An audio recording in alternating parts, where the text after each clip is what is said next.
முருகா, வெற்றிவேல் முருகா. என் அன்பு தங்கமே, உன் அப்பா நான் சொல்வதை கேட்டுவிட்டு இன்று இரவு நிம்மதியாகவும் மகிழ்ச்சியாகவும் உறங்கு. நீ நினைத்த காரியம் ஒன்று நிச்சயமாக நடக்கும். எப்பொழுதும் எதையே சொல்கின்றீர்களே அப்பா என்று என்னை கடிந்து கொள்ளாதே. நாளையே உனக்கான ஒன்றை நான் நடத்தி காட்டுகின்றேன். நடந்த பின் நீ என்னை உணர்வாய். என்னை உணரும் தருவாயில் உனக்கு வார்த்தைகள் வராது, கண்களில் கண்ணீர் தான் வரும். நீ சந்தோஷமாக இருக்க போகின்றாய்.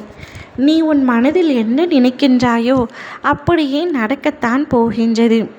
நீ எப்பொழுதும் என்னை நினைத்து கொண்டிருக்கின்றாய்.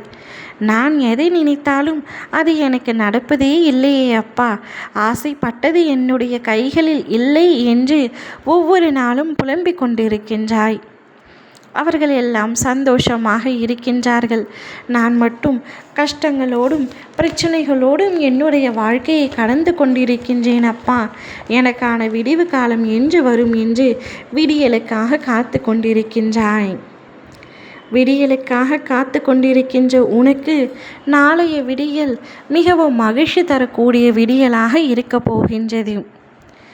சில விஷயங்கள் உனக்கு நடந்துவிட வேண்டும் என்று நீ என்னை 100% நம்பியும் அது உன் கைமீறி சென்று விட்டது என்று வருத்தமாக இருக்கின்றாய். வருத்தம் கொள்ளாதே. உனக்கு சேர வேண்டியது நிச்சயமாக சேரும். வாழ்க்கையில் நிம்மதியும் சந்தோஷமும் உனக்கு வெகு தொலைவில் இல்லை, கைக்கு எட்டும் தூரத்தில் தான் இருக்கின்றது. அதை பத்திரமாக உன் கைகளில் ஒப்படைப்பது உன் அப்பாவின் பொறுப்பு. நீ நினைத்தது எதுவுமே நடக்கவில்லை என்ற வருத்தத்தை இன்று இரவோடு நீ தூக்கி எறிந்துவிடு. இன்று ஒரு நாள் மட்டும் பொறுத்துக்கொள்.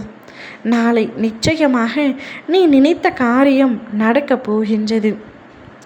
நீ எதை மனதில் நினைக்கின்றாயோ அனைத்தும் ஒவ்வொன்றாக நடக்கும் பொழுது நீ என்னை உணர்வாய். நீ என்னை உணரும் சமயத்தில் என் ஆலயத்திற்கு ஓடி வந்து என்னிடம் கண்ணீர் விட்டு மண்டியிட்டு அழப்போகின்றாய். உன்னுடைய அழுகைக்காக நான் காத்திருக்கவில்லை, உன்னுடைய ஆனந்த கண்ணீருக்காக காத்து கொண்டிருக்கின்றேன். சந்தோஷமாக இரு தங்கமே. வருவதை ஏற்றுக்கொள், போவதை விட்டு விடும். உனக்கென என்ன இல்லை இவ்வுலகத்தில். உனக்கு வேண்டிய அனைத்தையும் நான் தருகின்றேன். உனக்கு நிழலாகவும் பக்கபலமாகவும் உன் அப்பா நான் உன் அருகில் இருக்கும் பொழுது எதற்காக இவ்வளவு கவலை, மனவேதனை? அனைத்தையும் தூக்கி எறிந்துவிடு. தைரியமாக இரு. எதை நினைத்தாலும் என்னால் செய்ய முடியும் என்று உனக்குள் நீயே சொல்லிக்கொள். அப்பொழுது தானாகவே தைரியம் பிறக்கும். என்னுடைய ஆசை கனவு என அத்தனையும் நான் அறிவேன். அனைத்தையும் ஒவ்வொன்றாக நிகழ்த்தி காட்டுகின்றேன். நாளைக்கே நிச்சயமாக நீ நினைத்தது நடக்கும். ஓ முருகா, வெற்றிவேல் முருகா.